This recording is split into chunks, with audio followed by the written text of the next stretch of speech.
유병헌 장녀 유섬나. 자, 유섬나 씨에 대한 강제 송환이 6월 7일 날 있었습니다.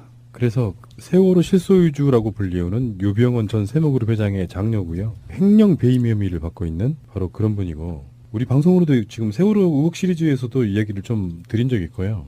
실제로 그분의 이야기를 공항에 내려서는 인터뷰를 안 했는데 인천지검으로 압송이라고 표현하죠. 사극에도 많이 나오는다는데 압송해서 인천지검 앞에서 기자들과 한 3, 4분 인터뷰 비슷한 걸 했는데 제 느낌도 좀 비슷했어요. 그러니까 유섬나 씨가 말하는 게 억울함 같은 게 보이더라고요. 네.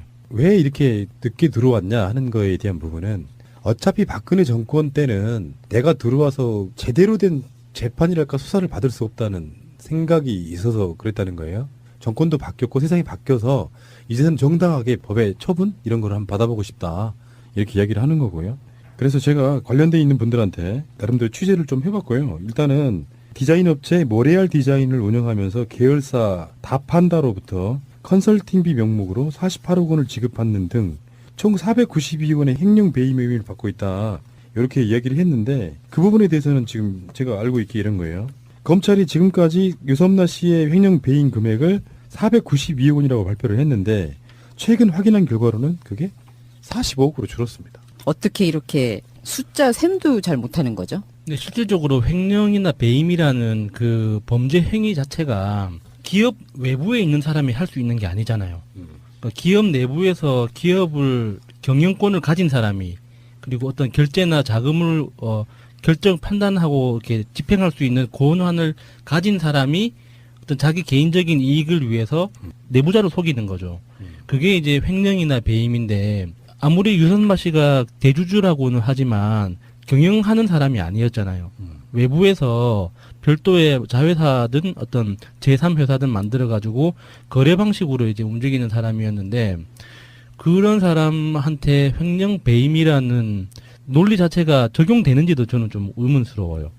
실제로 유병헌 추적 드라마에서 우리가 느꼈던 거는 어떤 나쁜 이미지를 거기에 더 씌우고 네. 그래서 그 사람들에게 어떤 시선을 쏠리게 만들고 악인 만들어서 시선을 돌리는 거거든요. 실제로는 당시에 박근혜 정부 또는 해경 여기에 대해 쏟아질 뭔가 국민들의 비난이 유병헌과 유병헌 가족 이렇게 지금 썰려듣게 만들었던 그 사건이에요.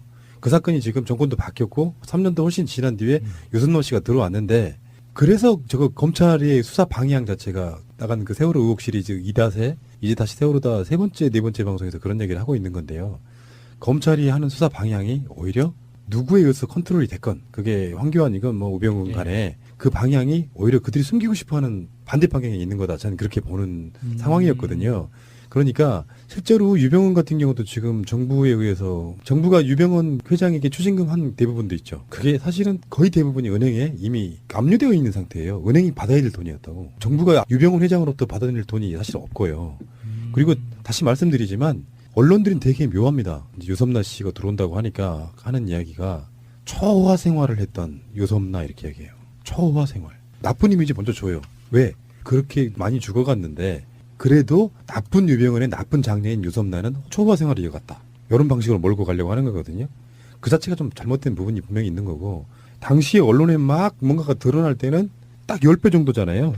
492억 원인데 처음에 소환 요청할 때는 87억인가로 소환 요청하고 지금 현재에 와서는 그 금액이 45억으로 줄어들고. 근데 야수님이 말씀하셨지만 횡령비 배임이라고 하는 것은요. 이걸 어떻게 꼴 수 있냐면 대주주이거나 또는 주식을 갖고 있거나 또는 내가 CEO로서 그 수익 배분함에 있어서 규정대로 하는 경우 있잖아요. 네. 그러니까 이익금의 얼마, 주식의 배당금의 얼마 해가지고 어떤 경우에는 그 규정에 의해서 수익금의 일부를 이렇게 가져왔는데 아까 말한 것처럼 이게 47억 원이라고 했잖아요. 이 회사가 얼마나 큰지는 정확히 모르겠습니다만 그런 것들을 다 이렇게 저렇게 해서 가져가고 뭐 한 거를 전부 다 도둑질한 돈으로 만들어버리는 그 스킬인데 그게 이제 법의 교묘한 그 경계선상에 있는 게 있어요.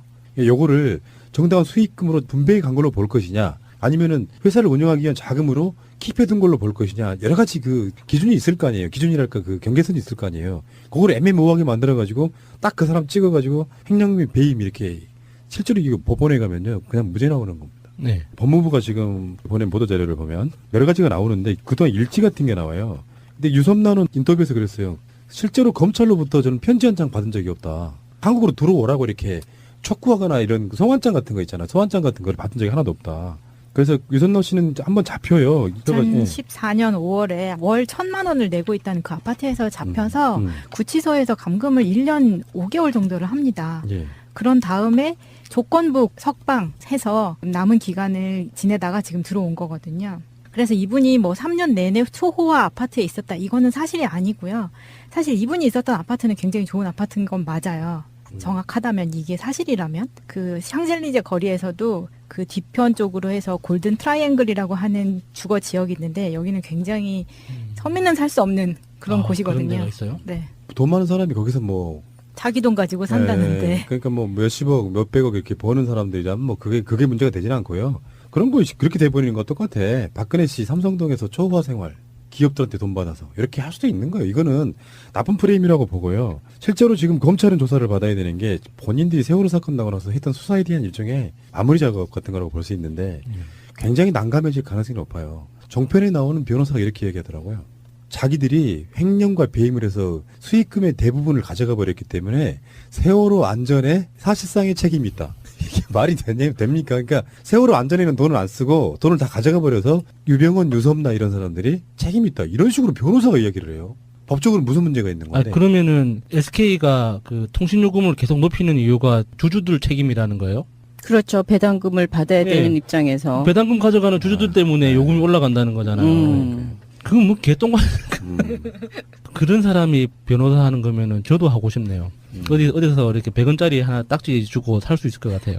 어쨌건 유섬나 씨는 조사는 받겠지만 청문회랑 좀 비슷한 이제 결을 갖고 있다고 저는 봐요. 털려고 생각하면 털려요. 이러이러한 문제가 있어서 이러이러한 걸로 너 했지. 그래서 회사의 운영 장부를 다 들여다봐요. 왜냐하면 검찰이라고 하는 조직이 자기들이 유섬나를 뭐 강제 송환하려고 하고 막 압송도 하고 그랬잖아요. 유죄임을 확실하고. 근데 그 상태에서 그 회사 장부를 들여다봐요. 법에 문제되는 거 없겠어요? 악의적이 없더라도? 예. 그럼 그렇게 걸면 되는 거거든요. 청문회도 그런 방식이잖아요.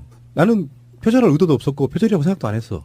근데 굳이 규정을 걸면 사실 만약 이런 거야 뭐 팟캐스트를 누군가가 규정을 한다고 칩시다. 그래서 누구나 다 자기 개인의 어떤 능력대로 팟캐스트를 규정을 해요.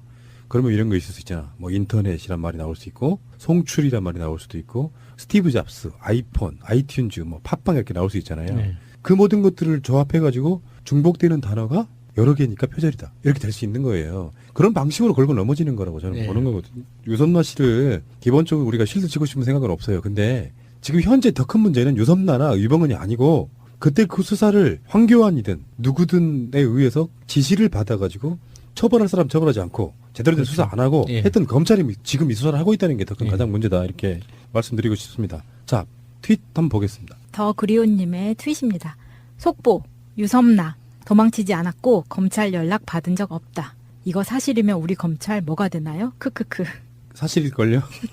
유족들한테 미안한 거 없냐 이렇게 물으니까 막 펑펑 울더라고요. 네, 물이 닿을 때마다 가슴이 어. 아팠다고. 어쩌면 우리가 알고 있는 것들이 정반대의 진실에 가려져 있는 경우는 꽤 많습니다. 그러니까 한 3년쯤 고정사실화 돼버린 사실은 법정에서 반전이 나오지 않는 한 유섬나는 아직도 뭔가 유병헌에 의해서 뭐 세월호 아이들을 죽인 뭐 그런 공범 중에 한 명으로 인식될 가능성이 전 되게 높다는 생각이 들어서 한번 기존의 언론들과 다른 이야기를 한번 해봤습니다. 깨시민 예언 중 생명 존중 행복 공존이라는 분이 그 유섬나 씨가 세월호 생각하면 가슴 아프다 이 기사를 링크해서 거기 코멘트 달아주신 게 고양이 쥐 생각 이명박 박근혜 생각 박근혜 최순실 생각 같은 소리하고 자빠졌다 정말이라고 하셨는데 저는 조금 다른 이야기를 하고 싶어서 이거를 좀 읽어드렸어요.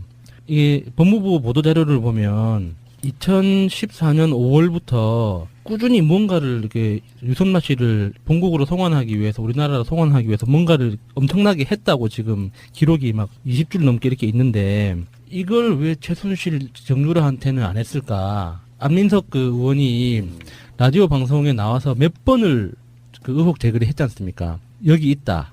그리고 지금 다른 나라로 옮겨서 지금 운둔 중이다. 법무부든 검찰이든 빨리 독일 검찰과 협조해서 빨리 송환하도록 조치를 취해라.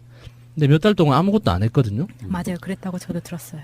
그런데 2014년 5월부터 오늘까지 이렇게 미친 듯이 열심히 할 줄 아는 사람들이 왜 아무것도 안 했을까? 이게 너무 궁금하네요. 불편한 트윗이 많이 올라와 있어요. 예를 들어서 세월호 가족들을 욕을 한다든지 억지로라도 정치권이라든지를 엮어서 유섬나 씨하고 그래서 사실 여부를 뭐 검찰이 파헤칠 수 있는지는 모르겠지만 좀 섬찟해요. 지금 여기 올라오는 거 지금 읽어보면은 마치 세월호를 유섬나가 물에 가라앉힌 것처럼 그렇게 프레임을 만들어가고 그랬는데 부모님들은 뭐 머리채도 머리채도 끄집어 당기지 않고 너네들 뭐 하는 거냐가 정말 너무 많이 올라와 있어가지고요. 이건 정말 읽기도 유섬나는 모르죠. 사업을 어떻게 했는지 몰라요. 그 좋은 사람이었을지 사업을 했더라도 나쁜 사람이었을지 모르는데 세월호 사건과는 관계없다. 검찰이 과도하게 죄를 뒤집어 씌워서 이슈를 만든 뒤에 또 정권이 바뀐 뒤에서야 이제 지금 본인이 선택한 거예요. 지금 현재 프랑스 법에 호소해가지고 한국 안 들어올 수도 있었어요. 예. 본인이 들어온 거예요. 이번에 가겠다고 들어온 거예요. 도피 생활 오래 하셨는데 송환 거부하신 이유가 뭔가요? 저는 도피를 한 적이 한 번도 없고 무자비한 공권력으로부터 저를 보호할 방법이 해외의 다른 법으로부터라도 보호를 받고 싶어서 이제까지 기다렸습니다. 이제는 공정한 심사를 받기를 기대합니다. 그 세월호 유가족에게는 하실 말씀 없으신가요? 네, 가슴이 너무나 아프고 지금도 죽어간 어린 생명들을 생각하면 매일매일 물이 닿을 때마다 아픈 가슴 놓기를 할 수가 없습니다. 뭐라고 그분들에게는 어떤 말로도 위로가 안 된다는 걸 알기 때문에 항상 같이 아파야 된다고 생각합니다. 청해진 해운이라든지 그 기업의 운영에 있어서 전혀 모릅니다. 유섬나 씨가 직접 관여한 적은 없으신가요? 전혀 모릅니다. 뭐 정치권이나 권력들과의 어떤 정경기 차이 관련해서는요? 전혀 없습니다. 420억대 횡령 배임 혐의에 대해 어떻게 생각하시나요? 그건 터무니없는 얘기고요. 저는 평생 동안 일을 하며 살았고 일한 대가로 보수를 받은 것 이외에는 아무것도 횡령하거나 배임한 적은 없습니다. 걸리는 게 없는데 그러면 그동안 왜 한국 송환을 그렇게 거부하셨던 거예요? 그 당시에 정치권들이 어떻게 했는지를 여러분들 다 아실 겁니다. 그리고 저로 인해 가지고 다른 분들이 수사를 받을 때 강압적인 수사를 받았고 그로 인해서 제대로 된 답변을 못했다고 저는 믿고 있기 때문에 그때까지 기다린 겁니다. 이때까지. 강압적인 수사를 하면 그 유병헌 회장과 어떤 연락을 취했던 건가요? 아닙니다. 그럼 그런 강압적인 수사라는 건 어떻게 하신 거예요? 뉴스로 받고 말도 안 되는 상황이 벌어지고 있었기 때문에 저는 알았습니다. 그리고 저는 한 번도 도망간 적도 없고 검찰로부터 편지 한 장 받은 적 없습니다. 세상이 밝혀서 들어왔다면 지금 현재로서는 그러면 어느 정도 죄에 대해서 뭐 해명할 수 있다는 판단 때문인가요? 네, 제가 일한 것들을 일을 안 했다고 말하는 것을 받아들일 수 없습니다. 방금 말씀하신 부분이 가장 억울하신 부분인가요? 네, 여러 가지 많지만 제 혐의로만 봤을 때는 일을 안 했다라는 것은 절대 받아들일 수 없습니다. 실제로 이거 법원에 가면요. 그냥 무죄 나오는 겁니다. 네. 법무부가 지금 보낸 보도 자료를 보면 여러 가지가 나오는데 그동안 일지 같은 게 나와요. 근데 유섬나는 인터뷰에서 그랬어요. 실제로 검찰로부터 저는 편지 한 장 받은 적이 없다. 한국으로 들어오라고 이렇게 촉구하거나 이런 소환장 같은 거 있잖아요. 소환장 같은 걸 받은 적이 하나도 없다. 그래서 유섬나 씨는 한번 잡혀요. 2014년 5월에 월 1,000만 원을 내고 있다는 그 아파트에서 잡혀서 구치소에서 감금을 1년 5개월 정도를 합니다. 예. 그런 다음에 조건부 석방해서 남은 기간을 지내다가 지금 들어온 거거든요. 그래서 이분이 뭐 3년 내내 초호화 아파트에 있었다. 이거는 사실이 아니고요. 사실 이분이 있었던 아파트는 굉장히 좋은 아파트인 건 맞아요.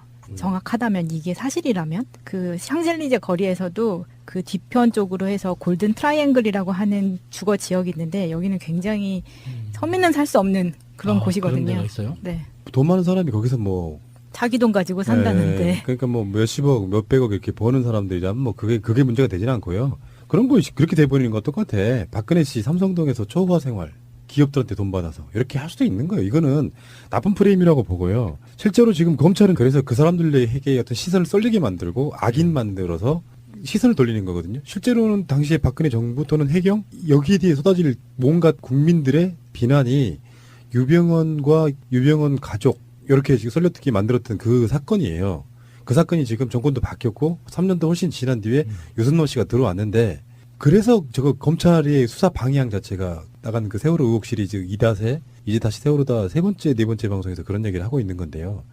검찰이 하는 수사 방향이 오히려 누구에 의해서 컨트롤이 됐건 그게 황교안이건 뭐 우병우건 간에 그 방향이 오히려 그들이 숨기고 싶어하는 반대 방향에 있는 거다. 저는 그렇게 보는 상황이었거든요. 그러니까 실제로 유병헌 같은 경우도 지금 정부에 의해서 정부가 유병헌 회장에게 추징금 한 대부분도 있죠. 그게 사실은 거의 대부분이 은행에 이미 압류되어 있는 상태예요. 은행이 받아야 될 돈이었다고. 정부가 유병헌 회장으로부터 받아낼 돈이 사실 없고요. 그리고 다시 말씀드리지만 언론들은 되게 묘합니다. 이제 유섬나 씨가 들어온다고 하니까 하는 이야기가 초호화 생활을 했던 유섬나 이렇게 얘기해요. 초호화 생활. 나쁜 이미지 먼저 줘요. 왜? 그렇게 많이 죽어갔는데 그래도 나쁜 유병헌의 나쁜 장녀인 유섬나는 초호화 생활을 이어갔다. 이런 방식으로 몰고 가려고 하는 거거든요. 그 자체가 좀 잘못된 부분이 분명히 있는 거고 당시에 언론에 막 뭔가가 드러날 때는 딱 10배 정도잖아요. 492억 원인데 처음에 소환 요청할 때는 뭐 87억인가로 소환 요청하고 지금 현재에 와서는 그 금액이 45억으로 줄어들고. 근데 야수님이 말씀하셨지만 횡령비 배임이라고 하는 것은요. 이걸 어떻게 꼴 수 있냐면 대주주이거나 또는 뭐 주식을 갖고 있거나 또는 내가 CEO로서 그 수익 배분함에 있어서 규정대로 하는 경우 있잖아요. 네. 그러니까 이익금의 얼마, 주식의 배당금의 얼마 해가지고 어떤 경우에는 그 규정에 의해서 수익금의 일부를 이렇게 가져왔는데 아까 말한 것처럼 이게 47억 원이라고 했잖아요. 이 회사가 얼마나 큰지는 정확히 모르겠습니다만 그런 것들을 다 이렇게 저렇게 해서 가져가고 뭐 한 거를 전부 다 도둑질한 돈으로 만들어버리는 그 스킬인데 그게 이제 법의 교묘한 그 경계선상에 있는 게 있어요.